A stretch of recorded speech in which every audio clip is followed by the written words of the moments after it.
Aryan, excuse me muna. Yes, sir. Eto si Eden. Eden, si Aryan. Hello. Si Eden yung bago nating empleyado. Nakita mo naman, naka-uniform na siya ng pang-waitress. Ito yung first day niya sa work. Hi, hello. Hello. Nice man day kayo diri sa sa restaurant niyo, sir. Ano daw? Ang laki. Ano daw? Ano daw, sir? Hindi rin ako masyadong makaintindi, pero I think sabi niya masyadong maganda, no? Maganda yung Ay, restaurant. oho. Si Eden kasi galing probinsya. Hindi siya ganun ka-fluent pa mag-Tagalog dito sa Maynila. Pero 100% naman nakakaintindi ka ng Tagalog, di ba Eden? Opo. Ay, first time ko rin po dito sa Manila magtrabaho. Kaya hindi pa masyadong magaling.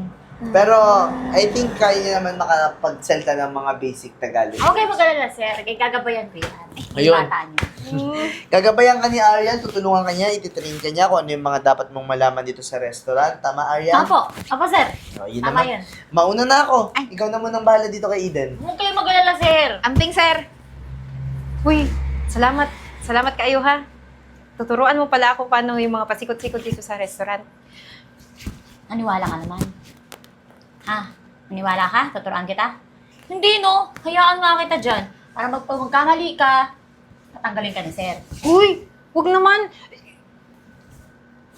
Unang trabaho ko dito sa Manila. Gusto ko lang kasing makaipon ng pera. Ipon? Dapat doon ka na lang sa probinsya nyo. Hindi ka na lumuwas dito. Akala mo dito makakaipon ka ng pera malaki. Hoy, ang sahod dito maliit lang. Hindi malaki. Ang maiipon mo, baka mamaya magkandautang-utang ka pa dito sa Manila kasi mahal ang renta dito ng bahay.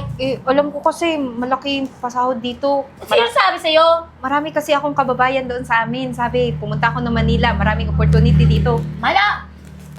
Marami! Sa mga tao may pinag-aralan. Ikaw, wala. Kaya nga, di ba, waitress ka lang. So, ano yung ina-expect mo? May sahod kang malaki. Ha? Uy, aga-aga pa. Gumising ka nga sa katotohanan. O gusto mo busan ka ng tubig na mahibas-basan ka? Ayaw, uy! Ayusin mo magsalita! Andito ka sa Manila! Dili na mayo. Hindi yan maganda. Anuhin mo ko? Ganyanin. Hindi, wag. Pag hindi tumuwid yung salita mo, hihilain ko ang dila mo! Pasensya na kaayo ha. Hindi talaga ako marunong magtagalog masyado. Medyo madiin pa. Punta-punta ka dito sa Manila kasi ka marunong. Dapat inaaral mo muna-una yan. Pasensya na talaga. Pasensya na. Gusto ko lang naman na maging magkaibigan din tayo. Hindi ako nakipagkaibigan sa kagaya mo. Mag-ayos ka na dyan. Bawal ka tamad-tamad daw. Hunda ka sa akin. Hindi. Hindi. Kung masarap yung buhay mo. Uy! Sa amin, magbubukid kami. Magaling kami Hindi ko magbuhat-buhat. tinatanong. Binibida mo masyado sarili. Masala doon ka na lang. Nagbukid-bukid ka doon. Nag-farm-farm ka doon. Yung tech na to. Tabaho ka na. Gigigil ako sa'yo. Hindi kita maintindihan.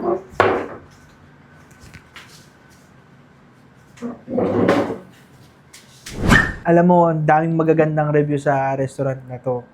Kaya, dito tayo kumain ngayon. Talaga ah. Isa pa, natutuwa ako sa'yo kasi yung si Tropang Bebang, alam mo kung makapagaya, laging nasa ano lang eh.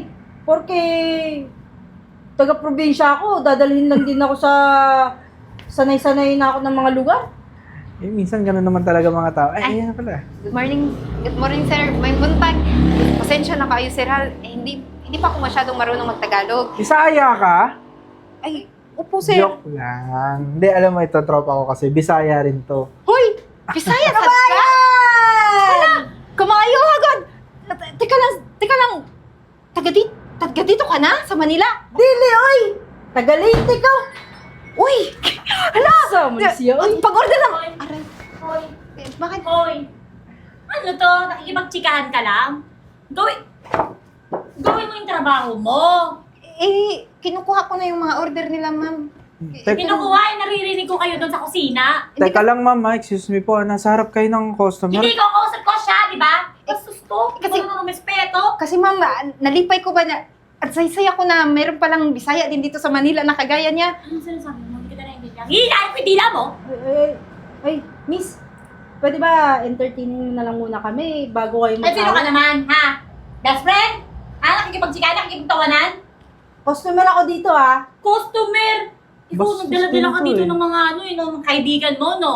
Malungkot buhay mo at kailangan nandito yung mga kaibigan mo, susubukan kasi matatagal ka sa Ay, trabaho. hindi ma'am, customer yan. Kanina pa yan nandito, kaya nilapitan ko na lang.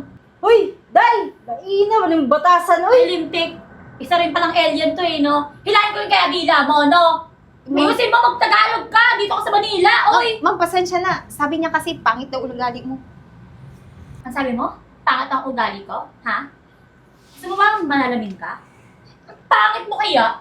Ang itim-itim mo, oh. Mukha kang di naglilibag.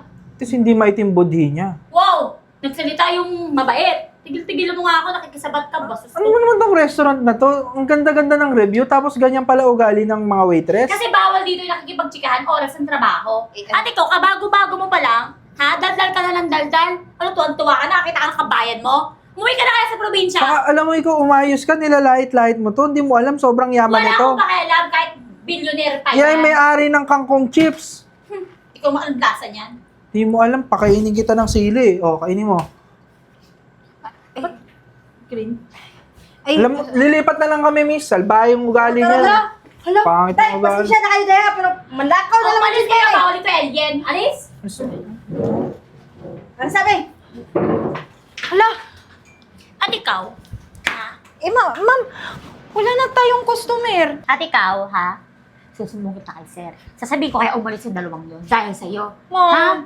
Ay, Para mawalan ka ng trabaho. huwag mo naman gawin Lintik kasi mula dumating ka eh. Puro malas din pumupunta dito sa restaurant. Mga alien din. Ma'am, huwag mo naman akong isumbong kay sir. Baka magalit yun sa akin, tanggalin ako sa trabaho, wala na akong Kasi nga, trabaho. di ba, kabago-bago mo lang. Dapat, nagsisipag-sipagan ka. Eh, ang ginagawa mo, for the chika ka. Nandito na ako sa kitchen, may ginagawa. Taga-taga mo dito, huntahan kayo ng huntahan. Tawa ka ng tawa. Sorry talaga, ma'am. Sorry. Hindi. Bukas wala ka ng trabaho. Baka nga mamaya eh, wala ka ng trabaho.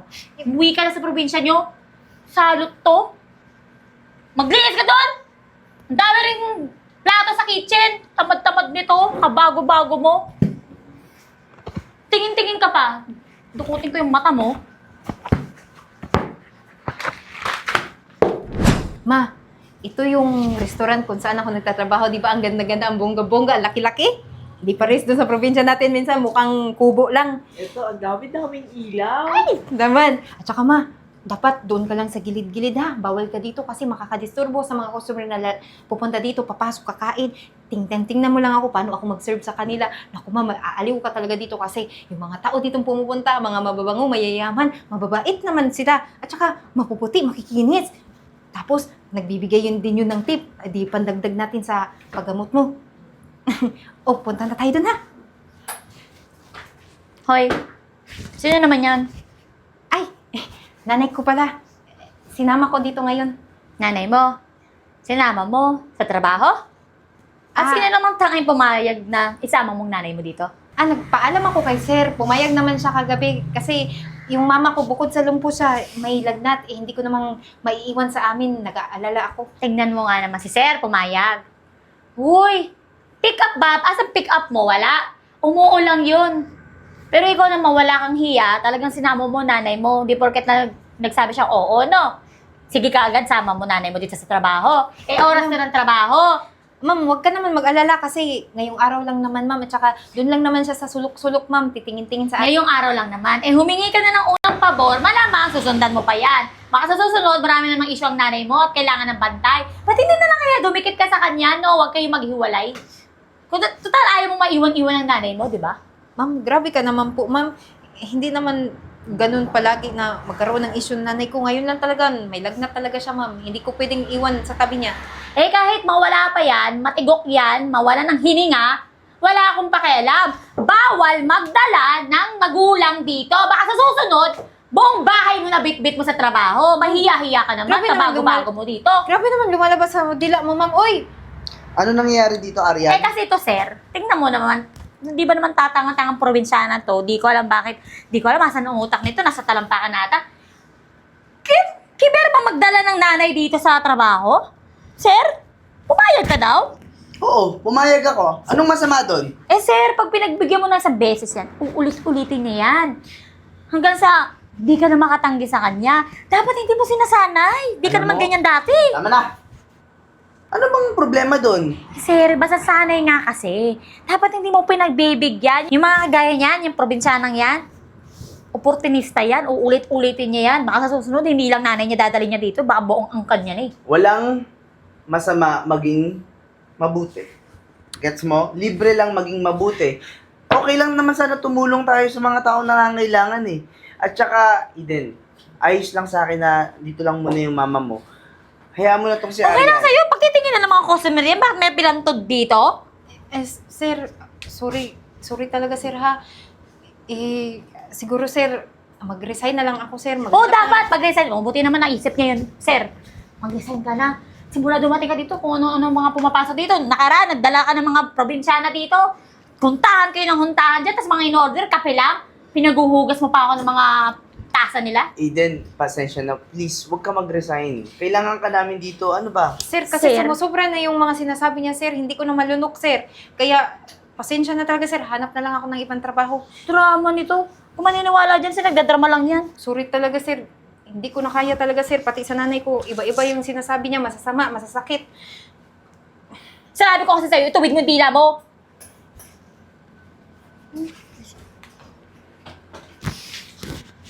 Yes. Buti naman naisip niya, sir, mag-resign na, no? Ay, salamat. Magiging tahimik na yung buhay ko dito. Masaya ka na? Oo naman, sir. Kasi wala nang salot. Ang hirap-hirap kaya niyang turuan. Masaya ka na meron na naman akong isang empleyadong magaling na umalis dahil sa kagagahan mo. Magaling, sir. Sinasabi mo kagagahan. Ang dami ko ng mga empleyado nagsialisan, na mga magagaling, matitino, dahil sa'yo. Sir, oh, kamamintang ha. Ngayon, mismong ako na ang nakakita ng ginawa mo. Alam mo, Arian, hindi kaya nahihiya si Satanas na nasa impyerno siya ngayon? Dapat palitan mo na kaya siya doon. Ikaw, napaka-judgmental mo, sir, ha? Ang tagal-tagal ko na nagtatrabaho sa'yo, sobrang loyal ako, tapos ganyan tingin mo sa akin? Ganyan ka pa sumagot sa akin ngayon? Sino mas mataas sa atin dalawa? Hindi naman, sir. Kasi ikaw inaano mo ko Sige, ganito na lang. Mabuti sigurong gawin, umalis ka na dito. Dahil bago pa maubos lahat ng mga mababait at matitinong waiter, waitress, Ako? ikaw na lang ang umalis. Ako, Alice. Aalis ka dahil magre-resign ka na. Ay, di. Tanggal ka na. Sir, wala ko ibang papasokon. Alam mo naman, ikaw lang tumanggap sa You're akin. fired. Sir, magpapakabait po ako. Hindi na ako ulit, hindi na ako mandadarag ng mga empleyado mo. Kahit lumuha ka ng dugo, hindi na kita papatawarin. Layas, tanggal ka na. Simula ngayong araw, terminated ka, bibigay yung last pay mo, bad recommendation, walang tatanggap sa'yo. Alis. Alis. Puupakan pa kita eh. Amalis ka.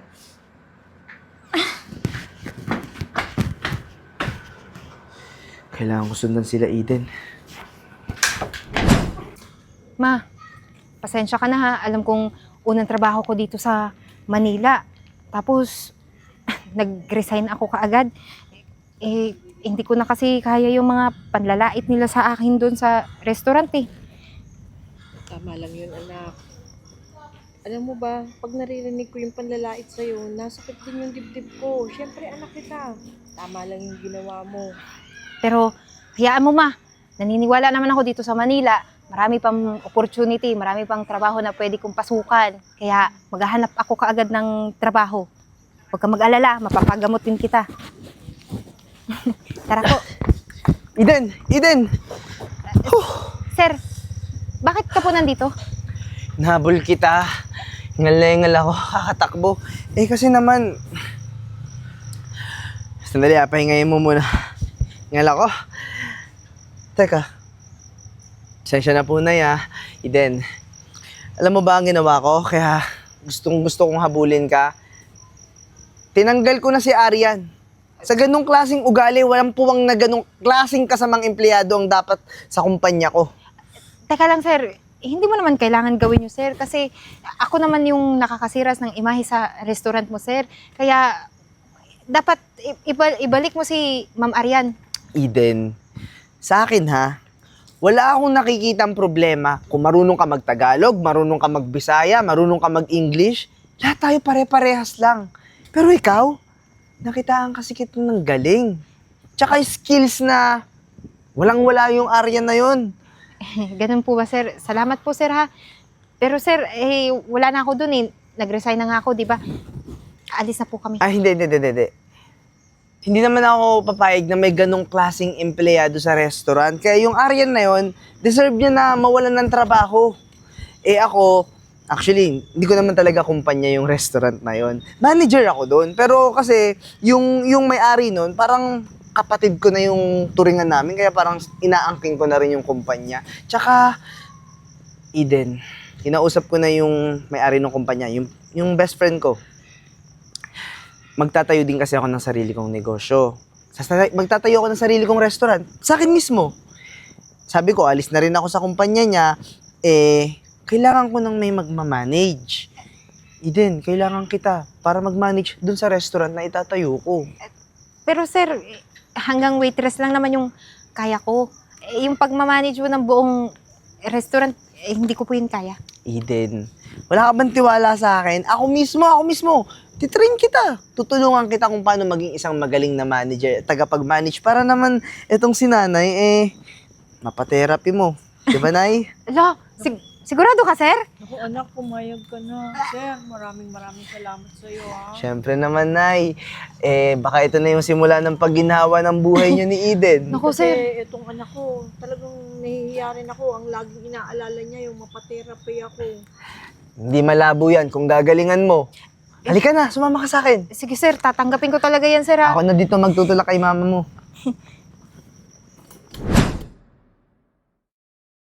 Oh, tingnan mo ma yung sales natin, oh, sa restaurant natin. Pataas ng pataas every month. Oo nga, hindi ako makapaniwala na sobrang success ka na dyan sa resto mo. Tapos eto na ako, magaling na ako. Pwede na akong lumayas ng lumayas. Totoo. O, diba? Tsaka, dapat talaga, kay Sir Renz tayo magpasalamat. And dahil sa kanya, pinagkatiwala niya yung restaurant niya dati, nagkaroon tayo ng pagkakataon na tayo din, gumawa tayo ng sarili nating negosyo. Pero ma, tignan mo naman, fluent na ako mag-Tagalog, hindi na ako Oo nga. nabubuli. Hindi ka nahalatang Bisaya. Ikaw ba naman araw-araw may kaharap kang iba't ibang tao, malalaking tao, mayayaman, pati English, marunong na ako. Ma'am, ito na po yung hinihingi niyong tubig. Salamat, Arian, ha? Wala po yun. Ma'am, gusto ko lang po pala magpasalamat. Hindi pa ako nakapagpasalamat simula nung tinanggap niyo ako dito bilang katulong sa bahay niyo. Alam niyo naman po yung nangyari, di ba? Hindi po ako makahanap ng trabaho simula nung binigyan ako ng bad record ni Sir Renz. Tsaka kahit anong apply ko, kung anong restaurant dyan para mag-waitress, wala talagang tumatanggap. Kayo lang po yung tumanggap sa akin kahit na ang sama-sama po ng pinakita kong ugali sa inyo.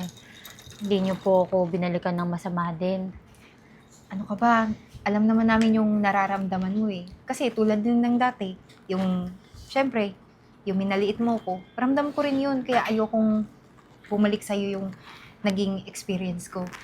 Yun nga po, kaya sobrang sising-sisi ako eh. Hindi ko akalain na kung sino pa ginawan ko ng masama, yun pa yung tutulong sa akin. Kailangan din po talaga ng pamilya ko ng sahod ko. Ayan naman ang itinuro ko sa anak ko talaga na kung nagawan ka ng masama, ng hindi maganda, huwag mong ibigay ng ganun pabalik. Kailangan laging bukas yung puso natin na tumulong kahit na sabihin mo nagkasala sa atin yung tao.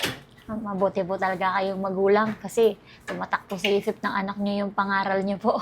Nakita mo kung anong pinalaki ko sa anak ko, kita mo din ang ganti ng langit sa amin. Sa sobrang bait ni Sir Renz, tinan mo, hindi ko akalain na successful siyang ganyan. Yun nga po eh. At hindi lang yun ha, hindi hadlang kung ano yung lingwahe natin sa pagkakaisa o pagkakaibigan. O di ba? Tingnan mo, friends na tayo ngayon. Opo, ma'am. Isa pa, napapansin ko, isang buwan ka nang hindi nag-o-off. Naku po, okay lang sa akin kahit hindi mag-off. Basta buo po yung sahod. Kailangan ko rin po kasi ng extra eh. Alam mo, mag-off ka na today.